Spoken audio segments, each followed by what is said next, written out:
The demand for justice for the Indian doctor allegedly raped and murdered on duty last month growing louder. Thousands of people participated in the symbolic Lights Out protest in Kolkata, the city where the crime took place.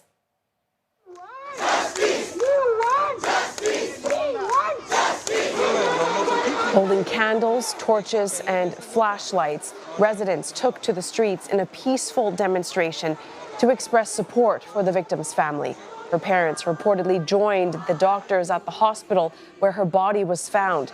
Simultaneous protests were also held in the national capital, New Delhi. The candlelight vigil comes on the eve of the scheduled Supreme Court hearing into the matter. The court had earlier formed a national task force to propose recommendations to ensure better workplace safety for medical professionals.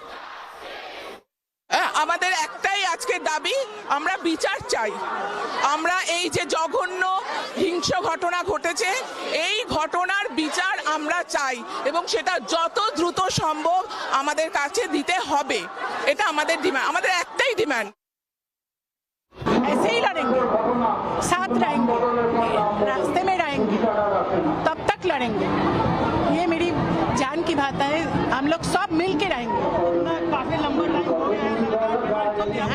जब तक हमारा शेष रक्तबिंदु जब तक रहेगा तब तक हम लोग लड़ेंगे हमारा जो चिल्ड्रन है वो भी लड़ेंगे Investigations into the crime are ongoing. India's health ministry has also reportedly given a deadline of the 10th of September for states to hand in details of the steps taken to ensure the safety of healthcare workers at medical institutions. Well, the rape and murder case has once again put the spotlight on sexual violence against women in India. The latest government data says 31,000 cases of sexual assault were reported in 2022, and that's about 85 cases per day, with many more going unreported. The government is now reviewing ways to boost safety in hospitals, but whether that's enough to tackle this mammoth challenge is still up for debate. Ishan Garg has more.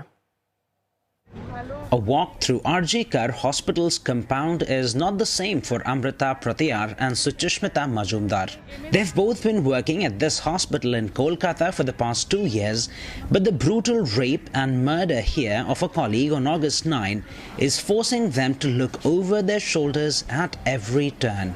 Whoever beside me or around me, everyone, I doubt everyone. Like, oh, I have to be more careful. I have to be more conscious. Oh, no. I should not go too much forward those persons. I can't trust anyone now. Now they refuse to go anywhere alone in the hospital. We are not safe. We are not safe in our workplace, which we used to think our second home and the second safest place. Many female doctors and nurses tell CNA off camera that sexual harassment in some form is common in hospitals. They did not want to speak on the record, fearing rebuke from senior colleagues and government officials. But their claims are supported by private sector data showing that the number of sexual harassment cases reported or under investigation in India's largest companies has doubled in the past year. The data also raises questions over whether women will ever feel safe around men at work. There may be an injury mark in the heart of every female colleagues that they will fear to do a duty with the male colleagues. Male doctors hope that by protesting alongside their female colleagues, they will be seen as allies. This act of solidarity is one factor that has turned this particular case into a potential watershed moment, triggering nationwide demonstrations with tens of thousands of doctors suspending non-emergency medical services. These actions compelled the country's Supreme Court to intervene and order the formation of a national task force to carry out broad-ranging security reforms in hospitals. In India, this is a rare instance of anti-sexual assault protests forcing real change. Although the country records some 85 rape cases every day, the vast majority go unnoticed. Activists say the most ignored are poor women from the country's lower caste called Dalits, people once described as untouchable. But they say it's a different matter when the victim is an urban, well-educated, so-called upper caste professional. So there is that selective reach, and the problem is that unless we change that larger patriarchal casteist mindset, this is not going to go away. In the Kolkata case, officials were also under significant pressure to act because India's medical community is unionized and promptly responded to calls for a strike. Doctors, not just here in Kolkata but across India, have been demanding more security at government-run hospitals. And after weeks-long agitation, the government has finally agreed to boosting the number of security personnel at medical care centres by 25%. Now, doctors here say that this new security cover looks reassuring, but they're also wondering whether turning hospitals into fortresses is really a sustainable long-term solution to the problem. Many women in India say sexual violence is more than a law and order issue. They blame it on society's power dynamics that skew heavily in men's favor and a culture that tolerates sexism. जैसे कि bullying करना, मतलब tone करना, सारी चीज़ें होती है ना, तो थोड़ी बहुत लड़ाई पहले से रहना, ये सारी चीज़ें फिर स्टार्टिंग तो ऐसे ही होती है, उसके बाद तो एंड जो भी होता है. फैमिली बैकग्राउंड आई थिंक बहुत इम्पोर्टेंट रोल प्ले करता है उनके कैरेक्टर में, कि वो कैसे एक वुमेन को सेफ फील करा सकते हैं, नहीं उनकी रिस्पेक्ट करते हैं नहीं. But changing societal attitudes can take a long time.